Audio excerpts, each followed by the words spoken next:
Dear student, আজকে আমরা subtraction of complex number শিখব।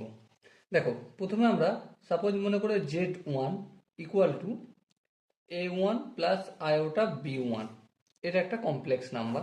বেশ, আর একটা কমপ্লেক্স নাম্বার যেটা z2 equal to a2 plus iota b2, এটা আর একটা কমপ্লেক্স নাম্বার।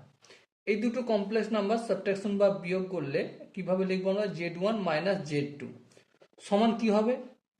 এই যে z1 এর রিয়েল পার্ট রয়েছে, real part of z1 minus real part of z2 বিয়োগ করব, plus iota into real part imaginary part im z1 minus imaginary part of z2। ওকে, মানে কি এখানে a1 minus a2 plus iota, এখানে কি হবে? এখানটা b1 মাইনাস b2। তো একটা এক্সাম্পল নিয়ে আমরা আর একটু ভালো করে বুঝবো। সাপোজ মনে করো z1 ইকুয়াল টু লেখা রয়েছে 5 প্লাস 3 আয়োটা। ওকে, আর z2 বলা রয়েছে 2 প্লাস 5 আয়োটা। তাহলে আমাদের z1 মাইনাস z2 কি হবে? প্রথমত রিয়েল পার্ট যে দুটো রয়েছে 5 আর 2, এদের দুজনের মধ্যে কি করব? সাবট্রাক্ট করব, বিয়োগ করব। তাহলে 5 থেকে 2 বিয়োগ করব, তারপর প্লাস আয়োটা, তারপর কি করব? ইমাজিনারি পার্ট যে রয়েছে 3 আর এখানে 5, 3 মাইনাস 5 করে দেবো। সো কি হবে? 5 থেকে 2 বিয়োগ করলে 3 হবে, প্লাস আয়োটা ইন্টু 3 থেকে মাইনাস 5 করলে মাইনাস 2 হবে। সো আলটিমেট কত হবে? 3 minus 2 iota. Okay, I hope এই কোশ্চেনটা প্রত্যেকের বোঝা গেছে।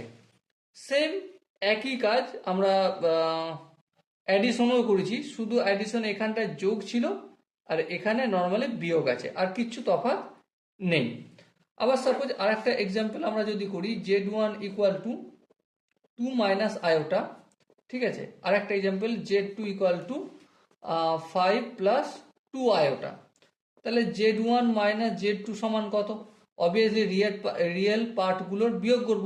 রিয়েল পার্ট এখানে 5, এখানে 2, 2 মাইনাস 5 করব, তারপর প্লাস আয়োটা, তারপর কি প্রথমটার ইমাজিনারি পার্ট হচ্ছে মাইনাস 1, এখানটা মাইনাস আয়োটা আছে, মানে কি 2 মাইনাস, এটা প্লাস লিখবো আয়োটা ইন্টু মাইনাস 1। তাহলে এখানে বিটা কি? এখানটা হচ্ছে মাইনাস 1 ইমাজিনারি পার্ট। ওকে, তারপর মাইনাস b2 বলতে এখানটা 2, তাহলে এই লিখে দিলাম। সো আলটিমেট আনসার কত হবে? 2 থেকে মাইনাস 5 বিয়োগ করলে কত হয়? Minus 3, plus iota into minus 1 minus 2 কত হবে? মাইনাস 3 হবে। সো আলটিমেট আনসার হচ্ছে মাইনাস 3 আয়োটা।